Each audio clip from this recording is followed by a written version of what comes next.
plug there. Okay. Either one. And maybe you want to set it up here? Yeah, I think we can set up here. Okay. So like I have a home organizer that's gone through my house, and like now I can't find half of my stuff.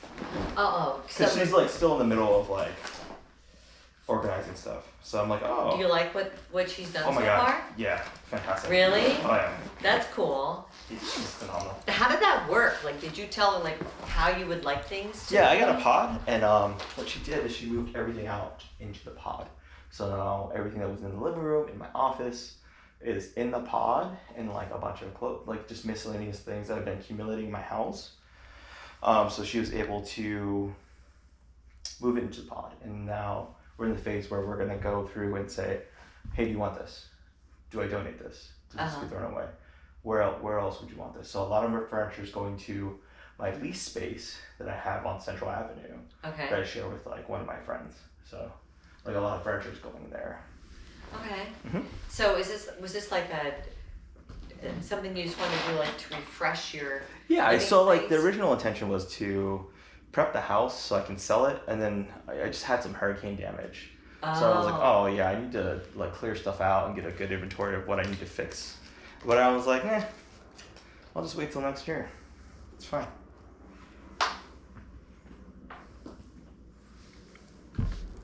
Well, yeah, I wasn't sure what your situation was post-storm or storm. Yeah, it was fine. Okay. Yeah. But some damage. Yeah, I had a little like outstanding damage. It wasn't so bad. When it rains really hard, it'll leak into my house. Oh. But it could have been really bad. Like the tree in the backyard. I have a big oak tree in the backyard, and I thought I was prepared for it, but a bunch of huge branches fell. So You know. I was really concerned about that. Yeah. We have a tree in our back. I was concerned too. And I'm gonna put the fan on. Okay. We've been resisting putting the AC on, but I don't know. Tonight it may go on. I totally understand. You know? Yeah. Because it's like, it's been nice to have the windows open, and it's supposed to cool down again in a day or so. I would love that. Days. Next session narratives. So would you mind if I read some of my questions while you're doing this, or do you want to wait? Yes, let's talk about it. Okay. Can I push this back a little bit? Is that okay? Sure. First of all, I thought my first thought is the thing to read, if you're going to be reading for practice of reading, I would say would be the pitch. Okay. And here's why. The pitch, I'm assuming at some point you're going to video it anyway, and then you can put that out as marketing material, right? The pitch itself for people. And then you can also see, I feel like too, in the pitch, that's the most like emotionally charged. And as you are saying it, you'll get the sense of what are the things that really jazz you up and maybe you want to lean into, and make sure you're covering in the sense that you want to cover in the actual material. Okay. Does that make sense? Yeah. So here's the pitch. Title, Give Yourself a Raise, a self-mentorship framework on clarity, confidence, and success. Author, Mike Lundara. Pitch. In today's rapidly evolving professional world, many people feel stuck, unsure of their next move, overwhelmed by self-doubt, or struggling to find fulfillment in their careers. Give Yourself a Raise is a transformative guide that empowers readers to take charge of their careers and lives through the power of self-mentorship. The book introduces a practical, actionable framework rooted in 3 pillars: clarity, confidence, and career success. Readers have learned to gain clarity about their goals and values, building unshakable confidence, and take bold, purpose-driven actions to create the career and the life they truly deserve. Packed with relatable antidotes, proven strategies, and interactive tools like worksheets for goal setting and self-reflection, Give Yourself a Raise bridges the gap between aspiration and action. It's more than a career guide, it's a life strategy for those ready to define success on their own terms. Hey, that's a great tagline right there. I love that. Yeah, that could be. That could be a really great, and you could pull that out and have that in different kinds of ad mediums. So here's a question. Do you mind if I stop and ask a question? Okay. In the very beginning, you said many Many people feel stuck. Is that what the language is? Yeah, so many people feel stuck. What if you said, maybe you feel stuck? Mm. I mean, if this is a video, someone who's watching it. Yeah, so if this is an ad, yeah, maybe you feel stuck. Exactly. I'd be as personal about it as, because one of the questions I had is like, when do we learn more about you in the book? Okay. Right? And I don't know, and that's kind of part of some additional other questions I had as I was reading what you fleshed out so far in terms of draft. Okay. Because your personal story, I think, adds a lot of color, of a richness. lot of flavor. Yeah, but it's what makes you believable. Mm-hmm. You know, it's what makes me want to understand your perspective and how you came to this. Mm-hmm. You know, so if you're and if you're tying this to your coaching, mm-hmm. are you tying? So that was kind of. Do you mind if I ask my other little questions about ask all the questions how this all fits in? Right. Yeah. So. Get the book out there, do like a book tour, do like video Zoom tours with the book and things like that. Okay. Have them funnel to like workbooks and worksheets and like a course, okay. right? And if they get past the course, then they can get one-on-one access with me, unless okay. they pay like a lot. So the goal is just to build an audience, create a community, create and curate a community, and then sell products to the community. Okay. Right. Who do you think is the target audience? Tech professionals. Okay. Like specifically, if I had to niche down, people with the same background as I am that are, kind of at a crossroads in their career to say like, oh, do I want to keep going? Do I want to change? Like, what is my exit plan? What is my strategy for what's next? And I think that I came to this because I needed this kind of mentorship when I was younger, right? So when I was 26, right? If somebody like my age who was like a manager or just said, hey, this is what you need to do, right? I would have resisted, but I would have listened. Mm-hmm. So okay, so you actually want to publish it as a book. Mm-hmm. Okay. So it's not like a video subscription I think it'll series. I think it'll be a video series as well, where I just talk to other people, right? Like an interview, like a podcast interview, like video format. And that's part of it, right? Like I want to have multiple offerings for different people. But you actually want to make it a hard copy book that people mm-hmm. purchase and buy. Okay. Yeah. All right. So that was one question. And what do you want from this, personally? Do you think? I think this is the one thing that if I can gift this to the world, then like I am fulfilled, right? Like my life that check mark is done. Uh-huh. Like not my life is done, but like I have accomplished what I was supposed to do, and I can move on to do the next thing. Because this has been like a 5-year, 6-year endeavor to like really sit down and get it out. And every time I sit down and really write, another book comes out, right? So like another book of you another book like that, or another like book this. like this. Yeah, so like I've heard like give yourself the raise and then give yourself the raise in relationships. Like I'm not a relationship person, but I'm like I will probably talk about dating as a manager. Right, dating as somebody in charge of other people and how that like puts in different contexts, because like you can be really irresponsible, or like with my old manager, like he just had his first child, right, in their mid-40s, and they his whole life changed, right, his role changed, and like he's not my manager anymore. He's still at the company, but for a while it was like, hey, they eliminated his role.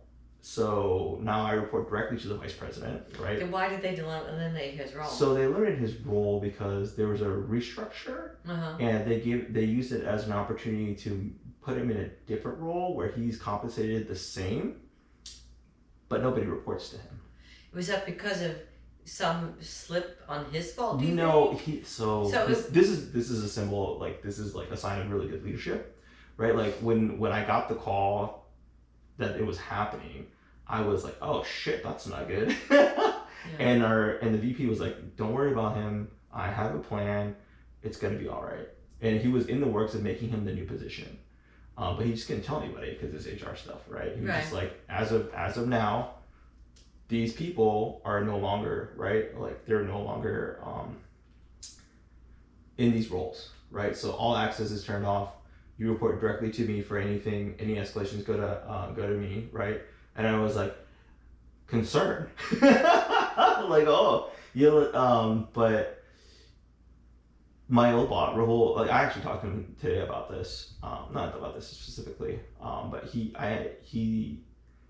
basically had 90 days to find a new role within the company. And in that time frame, they created a new role for him, and he transitioned into it.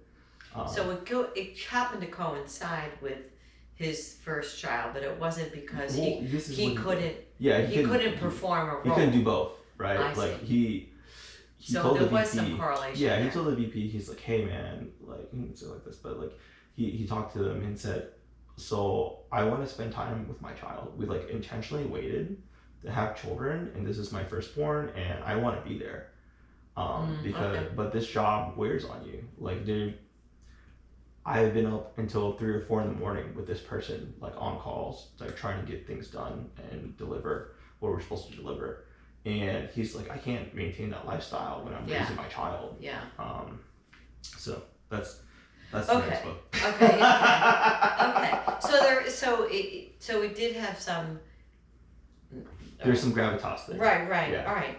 So I totally get what you're saying about this is the thing that you want to birth to the world. Yeah, each chapter of this book can be its own book, right? That's what the direction I'm going to. Stephen Pressfield does this.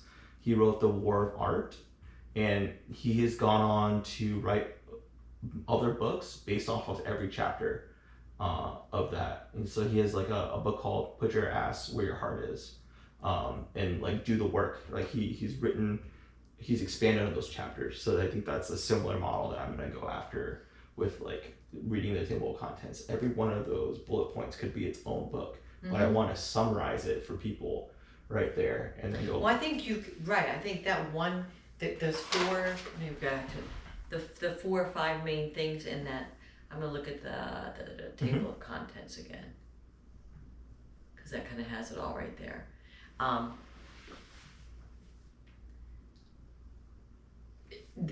Clarity, confidence, the career success. Yeah. All beyond. I mean, that is a lot, right? And all of that's plenty. In terms of what sharing it out. When you're saying pitch, you're looking to pitch it to publishers. Yeah, this is me talking to the agent. I've done a live pitch for this concept before to an agent. Okay. It's pitching to the editor, it's pitching to the publishing company. It's selling the book, right? So like this is what I would show up and say if like I was a host, or like if I went on like the Tonight Show or something like that. Okay. And so that's why I think in the pitch, this is my just opinion, it's all there. It's all there in terms of the content, but why you and why are you capable of writing it, right?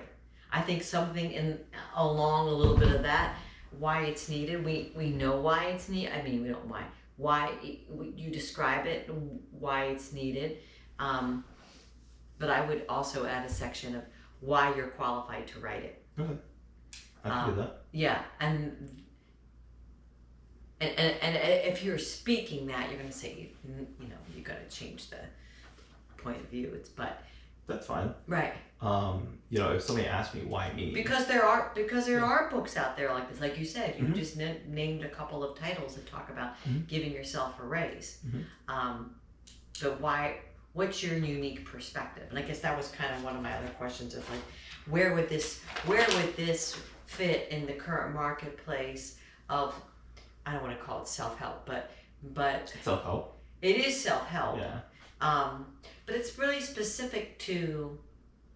It's more specific to tech workers. Like why? Why is there a need for tech workers to know how to do this? Like why are they not doing it now? I think it's just because a lot of people are lost in the sauce, and they're in the code and they're not in their roles, right? Like a lot of people think that they could just have technical competence and no people skills and get through, right? And that works up to a certain point, but it really comes down to like if your manager doesn't like you and layoffs happen, you're getting laid off. Okay, so you're giving people kind of the ways to deal with management in some respects. Yes, I'm basically talking to people who are kind of lost, right? Or just like want want some direction to the next step. I mean, I think with this, just as an aside, Mm-hmm. I think what you're offering applies to a lot of people who have engineering backgrounds of any kind, Mm-hmm. because they do kind of get lost in the Yeah, right. I agree. You know, and they don't know how to. Then they get pissed off a lot, and they Mm-hmm. stomp around. They get angry. Yeah, there's no place to put the energy. Right? Yeah, they don't know how. Yeah, they don't know how to apply. Right. So so it's kind of like communication skills in the technical workplace. Mm-hmm. That might be a kind of an angle where it fits. Yeah, I mean, it gives people a technical framework to work with and how to communicate. Okay. When I do coaching with people, a lot of it is awareness. A lot of people aren't actually aware of what their skills are because people don't like to brag on themselves. Right.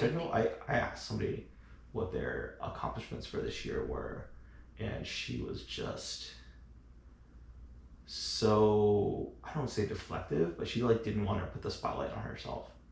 And I was like, do you want the promotion or not? Right. Right. But I didn't say that to her. I was like, hey, like give me at least one big thing that you're like happy with, that you're proud of. So you don't mind if I'm just trying to, we're flowing off of what we're talking about here.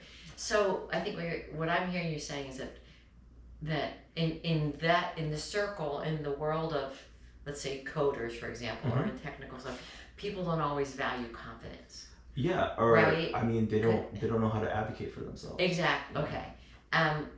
Which is different from someone who's in sales or in something where total opposite. Right. It's the opposite, right? Right. A lot of salespeople are extremely confident, overinflated, but they lack the confidence to really talk about into what they're doing. Like every sales engineer I've talked to, with the exception of one, he has his own problems.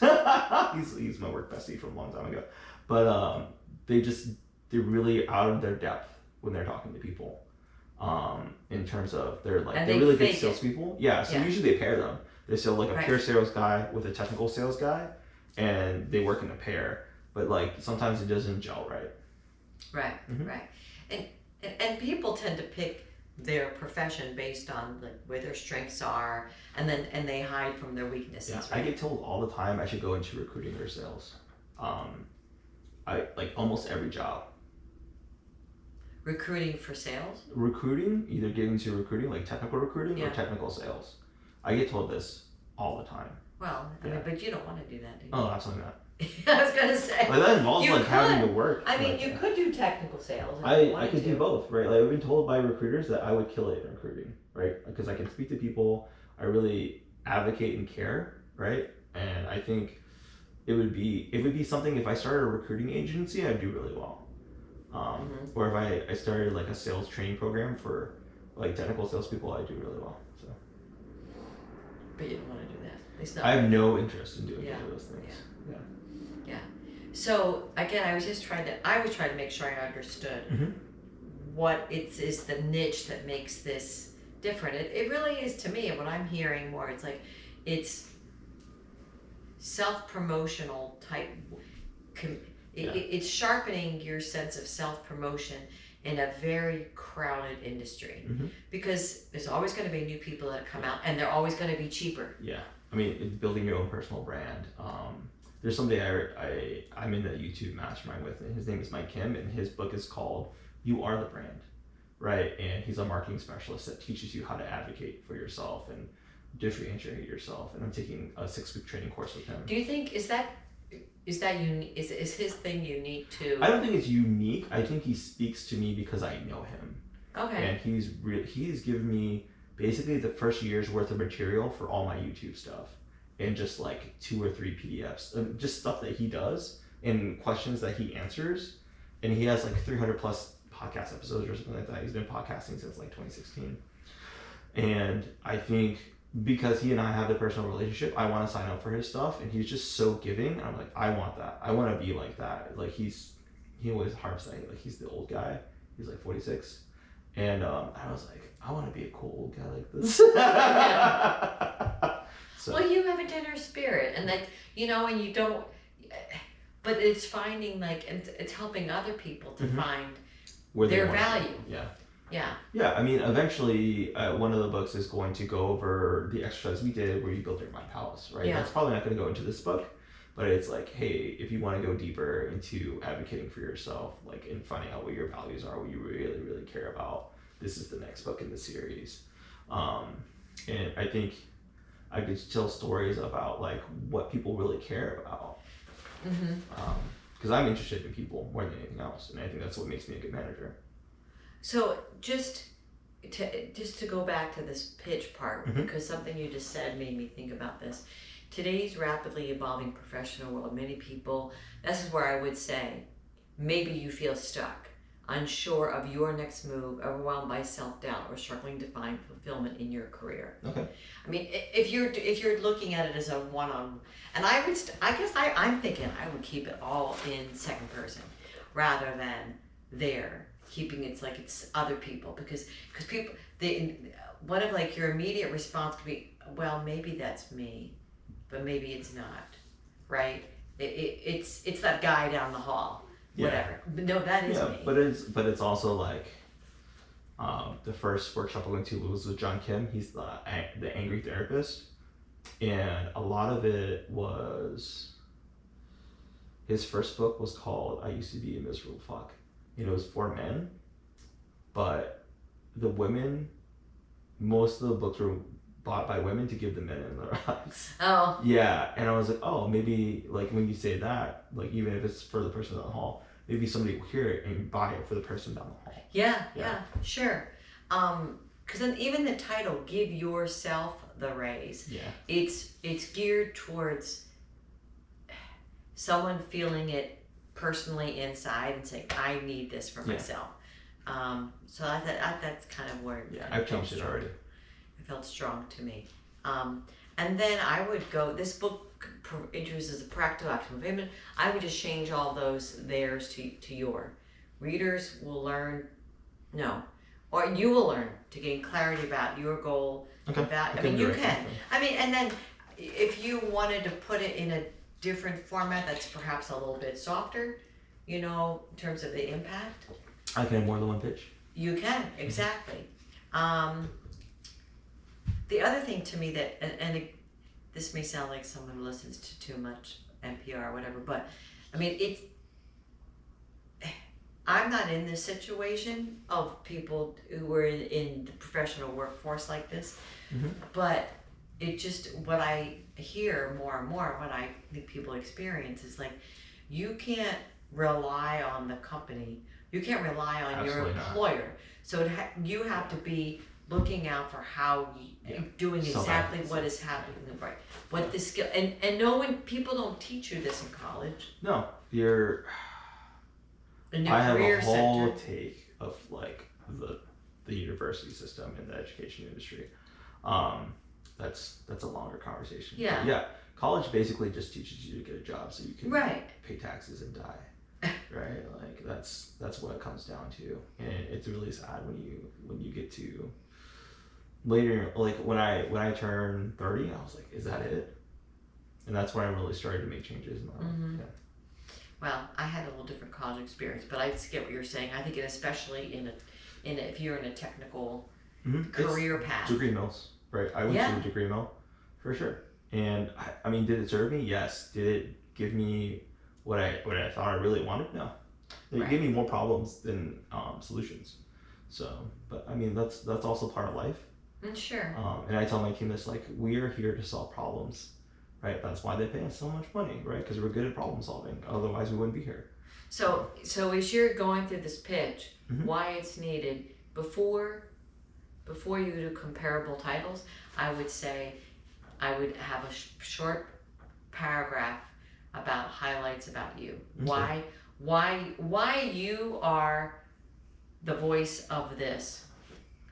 Why you have the expertise and the ability to tell this story. Now, it's not a story, but to share this viewpoint. Okay. And that may be the hardest thing to like craft out, to really think about put yourself in this position here and make it as strong as you possibly can. Yeah, I mean, if I'm talking to 26-year-old me, like, hey, I've fought these. No, I'm sorry. This is for the pitch. Right. Yeah. So. So like if I'm pitching to myself. No, but I'm thinking this pitch is for the people who will publish it. Okay. Why does a publisher want to work with you? So on this book. When I went over the metrics for this, and like this, I've been told this by like publishers and people who work with publishers really closely. Like, so what they're looking for is an impact, right? So publishers really want to do like the bestseller and things like that. They want to make sure that their investment gets paid back, right? So they're looking for like a social media presence. How many followers do you have on different platforms? They're looking at the engagement. They're looking like, all right, well, how many books can we sell? Is it worth doing hardcovers for? Is it like worth the investment of doing a press tour? Because they're taking a big risk in investing in people, right? Like how many books have been flops? Lots, way more than there have been successes. So the publisher is actually looking out for themselves and their investment, right? Okay. Especially if I get something like an advance. Sure. Okay. So that comes back to why would they want to do that? What do you bring to this type of information that's going to make them take the risk on you? That's what would be in your pitch. Yeah. Okay. Makes sense. You know what I mean? Mm-hmm. Yeah. I mean, I think it's part of it is your story, and part of it is how, not your personal story of experience, but then also how you develop that and how you work with people, how you coach, how you teach, all the things you just said about followers. I think those are part of it. And it may not be all of it, but I think those would be things that include. And then it looks like, and something that this guy's got something. Because what you have in the draft, there's a lot of I go back to that. There's a lot of still more fleshing out to do, obviously. Yeah, it's just first pass. Yeah. Questions, thoughts, because we've been kind of bouncing. Yeah, I mean, so I can talk about myself and why I'm qualified to teach this. I can definitely do that. Yeah. And in the same, I would do it in the same, like, I can concise. actually just read out my professional summary. I just updated my resume today, so I can read out my professional summary. Yeah. You could, but I would, if you're doing it as part of the pitch, the pitch has a certain like language quality that is, it's fast. I don't want to say it's fast paced, but it's concise. It has action. It has like momentum to it. I mean, and that's what it would be. So I don't know how your summary reads.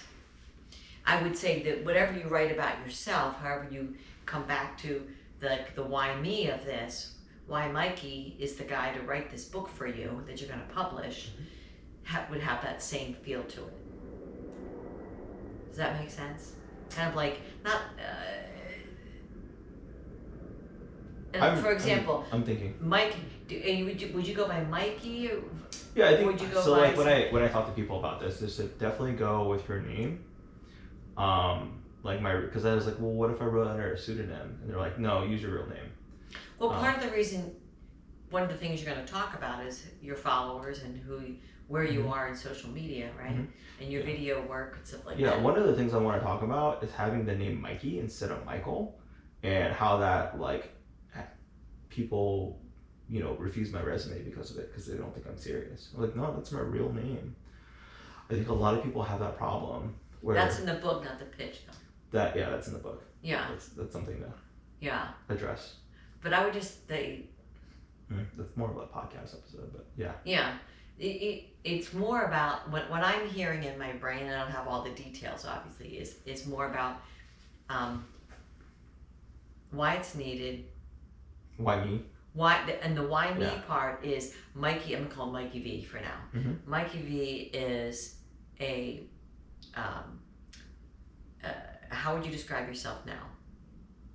I would almost work backwards. You're a blogger, podcaster, career coach, who's grown through tech leader. Tech leader. etc.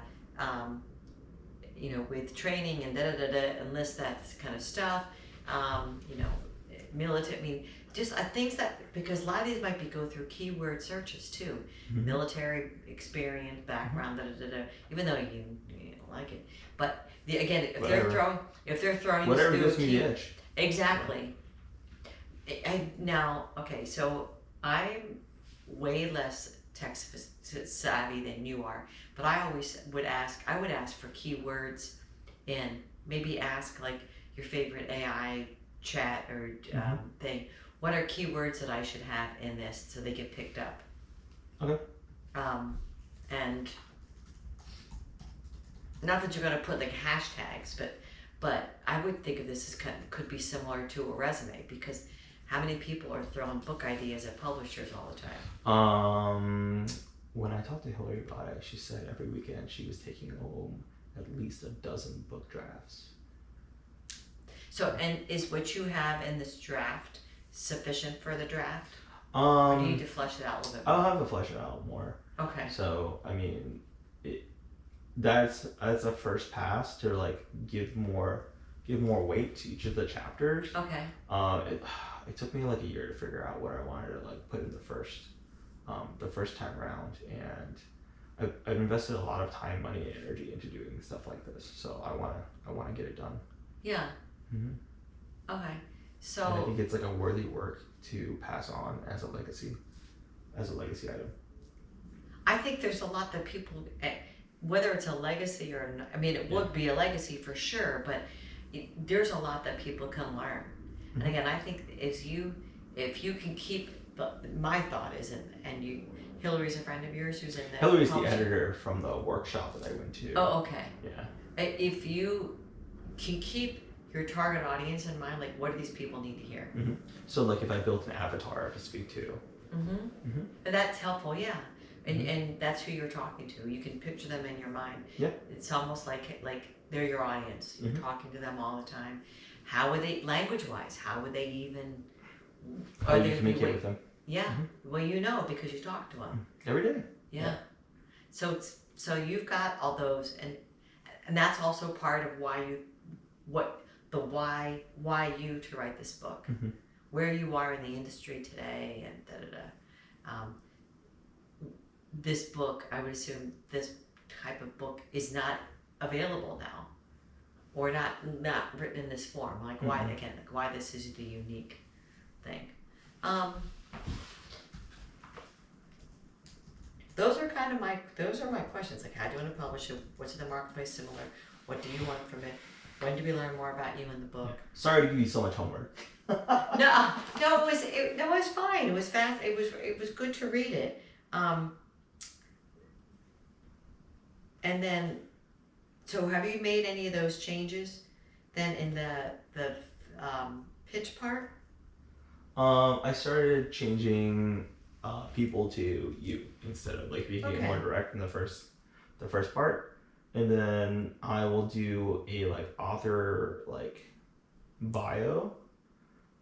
That's probably gonna be a paragraph like why I'm qualified to write this book. I have to like look at other author bios that are like really, really good and try to make it concise and impactful.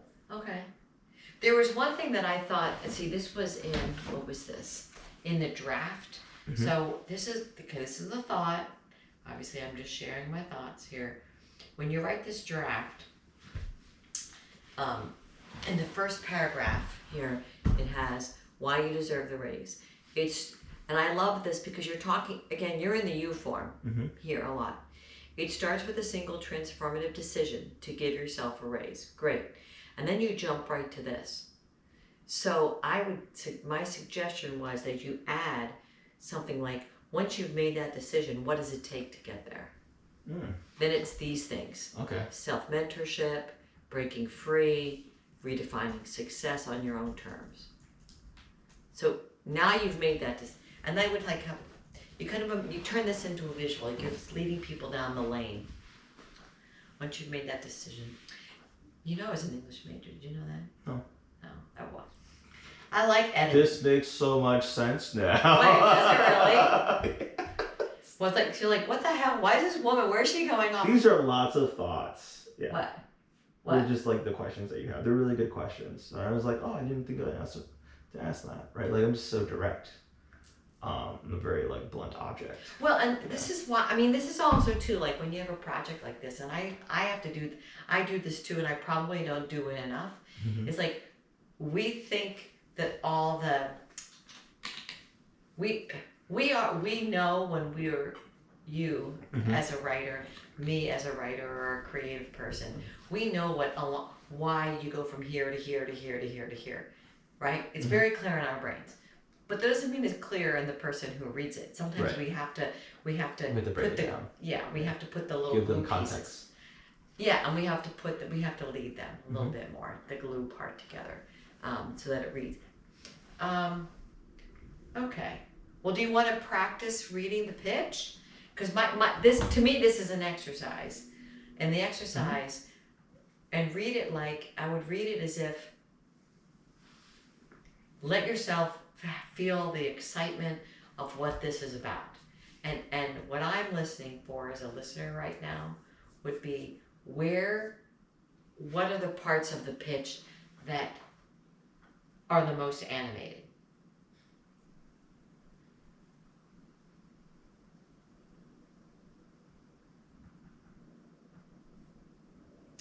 Yeah, I think if I only had like 30 seconds, I would go to the part right before why it's needed, and I'd say ideal for professionals navigating pivotal moments, ambitious millennials seeking guidance, or anyone eager to break free from limiting beliefs. This book meets readers where they are and equips them to elevate their careers and lives.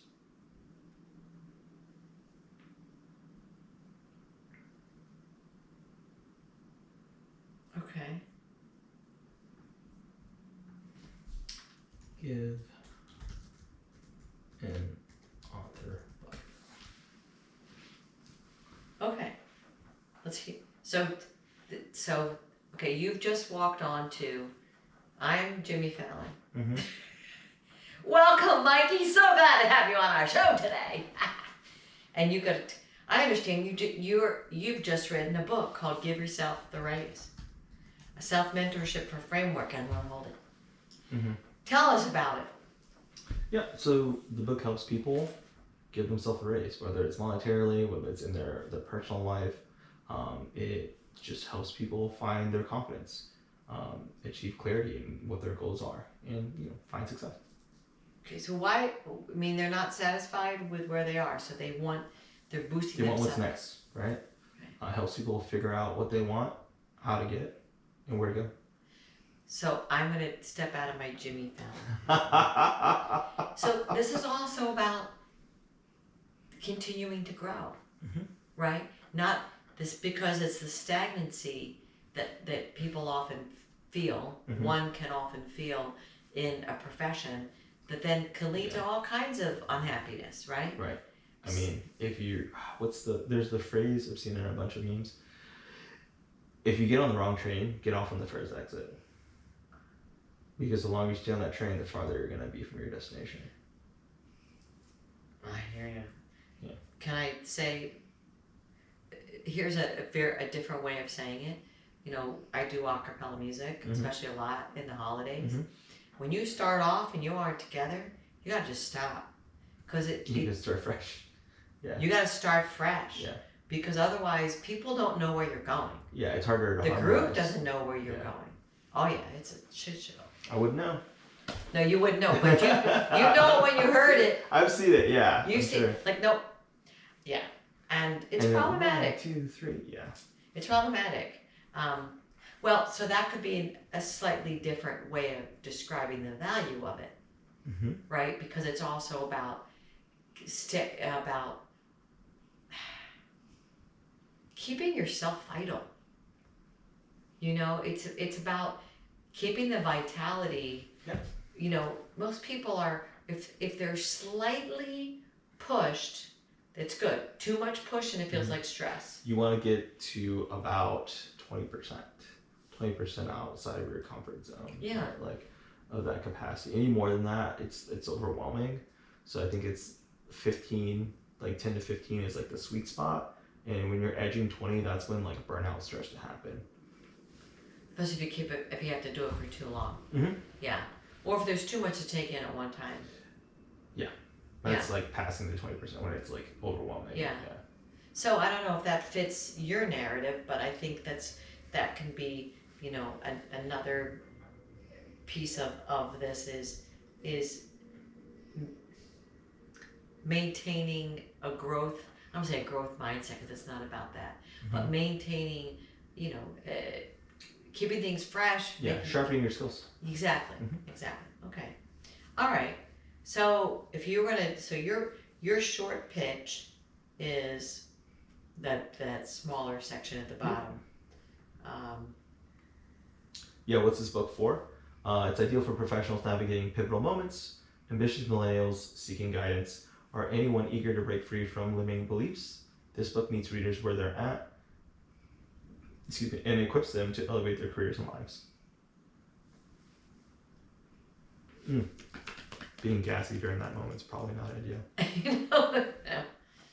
Okay, so how about, let's just do the top of this again. I like the top two statements. I think they work well. Okay, let's do that. So, in today's rapidly evolving professional world, maybe you feel stuck, unsure of your next move, overwhelmed by self-doubt, or struggling to find fulfillment in your career. Give Yourself a Raise is a transformative guide that empowers you to take your career and life to the power of to change. Sorry, I thought it said charge.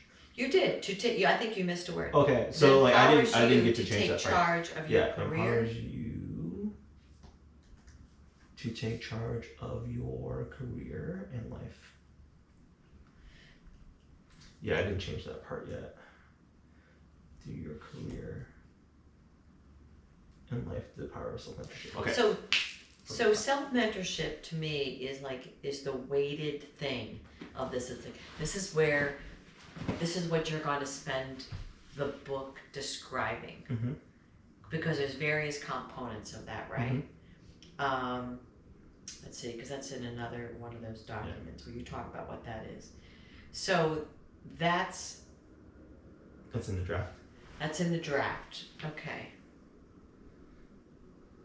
Yeah, so... Do you want to say, and I don't think you need to say anything, do you want to say anything more about what self-mentorship is here, or no? No, I think that's part of like, what is self-mentorship? I should look that up and become more curious about it. Okay. All right. Yeah, I mean, like I can read the self-mentorship. That's not a buzzword though, is it? So that's kind of your word. Well, that's okay. Yeah. So, and maybe if this is coming across in a written form, there's something you do around the word hyphenated word self-mentorship, so that it looks like a brand almost. You could probably copyright it. I bet you could, or at least trademark it. Yeah. You put a TM next to it. That's what I think I need to do for some of the things that I'm doing too. No, yeah, you know, because sometimes you do. You never know. Yeah. Yeah, so they could take it and run with it, and I'm like, hey, I did that. Like that's my idea. Yeah. So. Especially if this starts, as it starts getting bigger. Yeah, out in more public venue.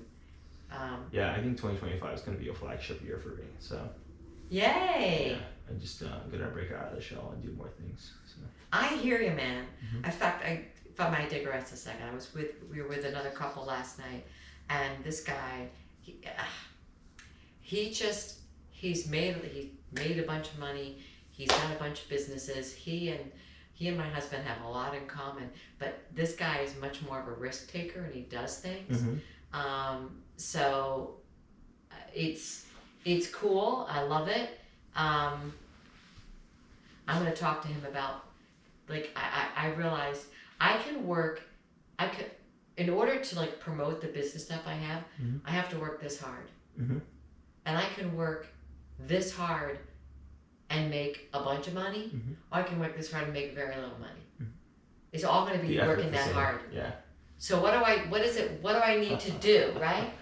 Yeah. What check marks do I need to? What do I need to do to be in the group that makes more money, working just as hard? So that's you know what I mean. That's what the YouTube group says. Is like it's the same effort to make a good video versus a bad video. So you want to put the effort to making a good video. Yeah. Yeah. So. it's worth it because you've got the talent and experience. I'm kind of thinking of myself. I have the talent and experience. So why am I doing things that are bringing me a little bit less? They're bringing me less reward. Yeah. So like you want the ROI to be worth it, right? Right. Like the return on investment has to be worth, or the juice has to be worth the squeeze.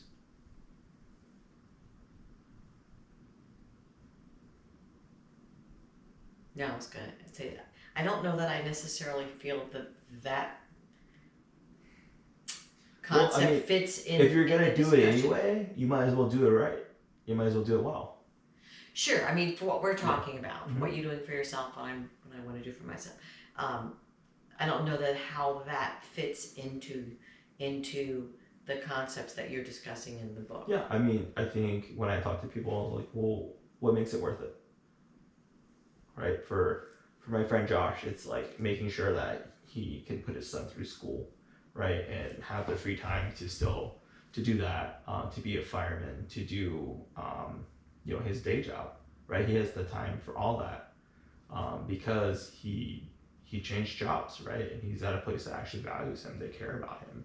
Whereas before he was kind of stuck in a place that like, yeah, so we don't know if we're gonna have a job for you next year, right? And he'd been at that place 7-8 years, his first job out of college, and they kind of like treated him like dirt towards the end. And he's like, yeah, I gotta get out of here. I was like, dude, I told you that like 2 years ago. Like, so, that's the kind of like person I'm talking to, is like, go where you're most valued. And to be able to assess your value, what good mentors do is they create the confidence for people to move up. Right. Exactly. Mm-hmm. So if you're talking to yourself and you're advocating for yourself, you have to have a good conversation with yourself about it. So here's a thought. Maybe something that you add as part of your pitch is a snippet of somebody's story. Change the name. Mm-hmm. Josh R. was experienced Yeah. And I, through in a 30-minute X, Y, or conversation. Z, through X, Y, or Z that I shared with him, we enabled him to that. Yeah. In 2 weeks, he gave himself like a 40K raise. Yeah. More than that, actually. But he was so excited. And how did you do that? I just gave him some confidence. Okay, but how did you give him confidence? I was like, well, when we talked about it, it's like, dude, you have 7-8 years of really high level experience, and there's no reason why you shouldn't be making this much money, right? Like, there's you should be at least making 100K, right? He was like stuck at like 75 or something like that. He was the lowest paid person in the company, and I think what got to him was like, the person that they hire after you that you're training makes more money than you. What does that tell you about how much they care about you? And he was like off to the races after that. Yeah, so he got pissed. Basically. Yeah, I mean, it happened to me, right? Like, I've been in a job 2-3 years, and people out of college have no experience, because the market, right? Like, you have to be competitive to get the talent that you want. I was making like 87.5 at the time, and like the person that I was training was making 90, and I was like, because why? Because they were fresh out of college, and that was that's the rate for people at the time, and I was like, I'm leaving. Do you think that still goes on? Yeah, that absolutely happens. That 100% happens. I had so many. So there's like this sort of hop skipping. Yeah, I mean hopscotching. That's part of the game, right? Like that's part of like, do not be loyal to companies, be loyal to people, right? So if you're going to leave the job, right, you have to, if your manager's been good to you, talk to your manager about it, right? Like when it's time for me to go, I'm gonna talk to my manager and say, hey, it's been real and it's been good, but I mean, Netflix just gave me this offer for $500,000. Like, can you match that? Yeah. Right?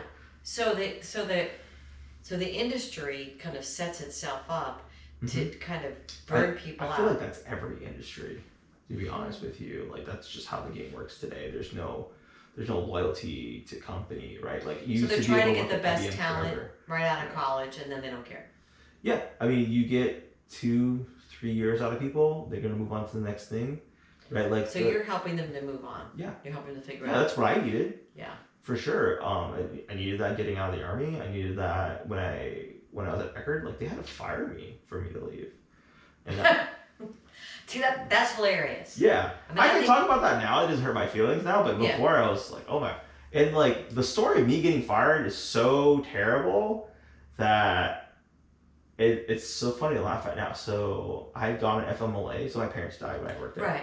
And I went on FMLA because my boss was like, I can tell to like the day that you're gonna call out. Like I could feel it because I was so depressed. I didn't know how to function. I was like half functioning. I was in zombie mode. And it just didn't really take time to grieve.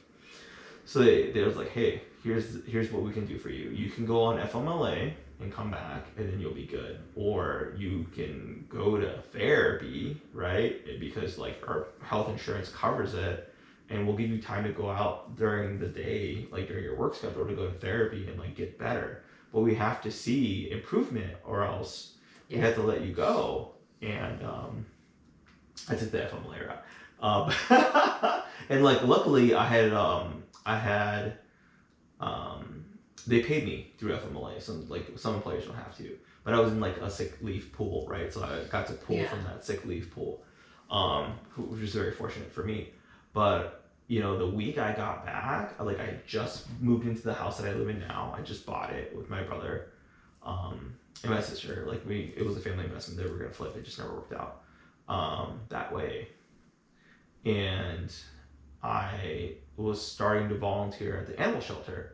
So I told my boss when I got back, hey, I'm going to be a couple minutes late in the day. I have an appointment. He's like, oh, so you're telling me that you're planning to come in late.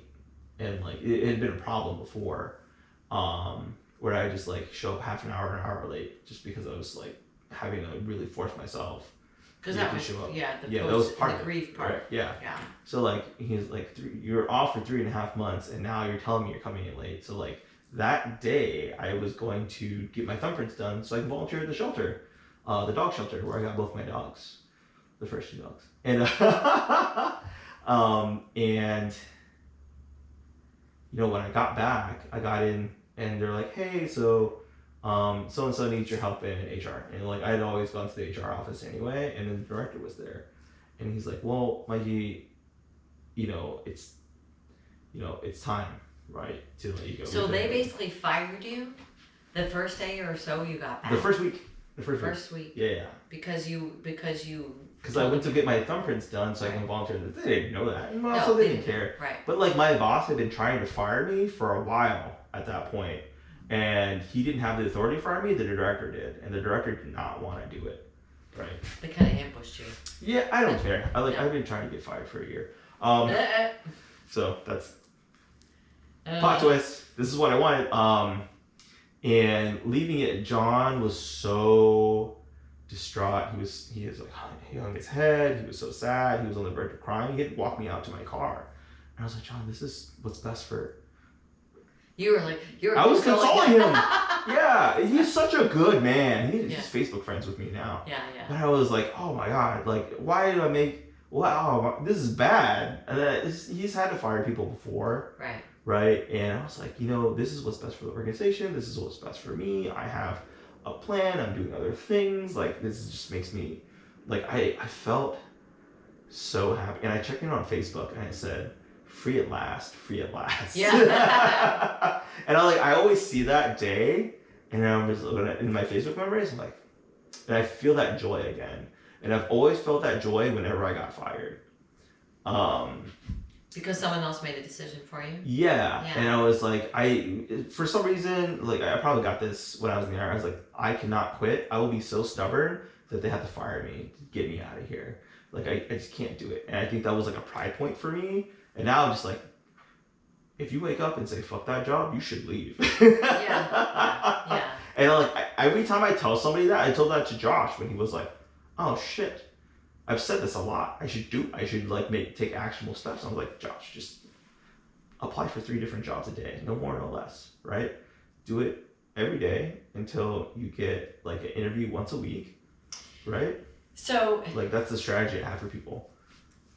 So do you feel like there's like a loyalty syndrome that people fall into? I think I have that in a lot of ways because like Eckerd was really good to me when I was in a bad place. But I think there's also, can I add, we should like have like a YouTube, we should have like a discussion. I think there's a loyalty and a belonging. There's a loyalty / belonging problem. It's part of your tribe. It's part of your tribe. And you'd rather stay with a bad tribe than be because alone. if you're by yourself, you die, right? That's what's so prevalent with like social media and stuff like that. Our brain doesn't know how to calibrate. So a random stranger, this happened to me yesterday, right? Somebody made a comment on some post about something that was super irrelevant. It was the parking lot at Trader Joe's. Like they opened a new one in Palm Harbor. Okay. I was like, is the parking lot bigger? Is traffic better? Blah blah blah. Like, maybe it's worth a visit. And then somebody responded like, yes, it's in the title of the article. I was like, that doesn't mean traffic's better. Have you been? Do you have pictures? Right? Because I'm always afraid to go to Trader Joe's because I'm afraid I'm gonna ding somebody's car when I open my door. And the same, right? Like the parking spots are so, and I like there's this theory that like they do it on purpose so people get out of there fast, right? They don't loiter around. I don't care.